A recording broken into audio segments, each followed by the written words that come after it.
CPM-ന് നേരെയും സഖാക്കന്മാർക്ക് നേരെയും യുവജന സംഘടനകൾക്ക് നേരെയും കേരളത്തിൽ പലപ്പോഴായി പലതരം പരാതികളും ഉയർന്നു വന്നിട്ടുണ്ട്. മാധ്യമങ്ങളും സോഷ്യൽ മീഡിയയും പ്രതിപക്ഷവും പൊതുജനങ്ങളും പല പരാതികളും മുന്നോട്ട് വച്ചിട്ടുണ്ട്. ഇപ്പോൾ അമ്മയ്ക്കും മകൾക്കും CPM പ്രാദേശിക നേതാക്കളുടെ ഊരുവിലക്ക് പരാതി. കാസർഗോഡ് പാലായിൽ അമ്മയ്ക്കും മകൾക്കും CPM പ്രാദേശിക നേതാക്കളുടെ ഊരുവിലക്കെന്ന ആരോപണം. പാലായി സ്വദേശി രാധയ്ക്കും മകൾക്കുമാണ് ഊരുവിലക്ക്. പറമ്പിലെ തേങ്ങ പറിക്കാൻ തൊഴിലാളികളുമായി എത്തിയപ്പോൾ തങ്ങളെ കയ്യേറ്റം ചെയ്തെന്നാണ് പരാതി. എന്നാൽ ആരോപണം CPM തള്ളി.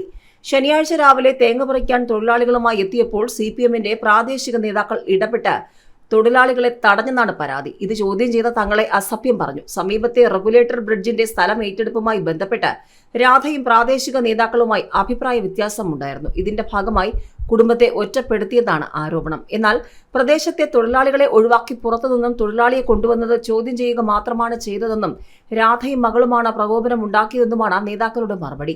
ഇരു കൂട്ടരും തമ്മിലുള്ള സ്ഥലതർക്കം കോടതി കയറിയിരിക്കുകയാണ്.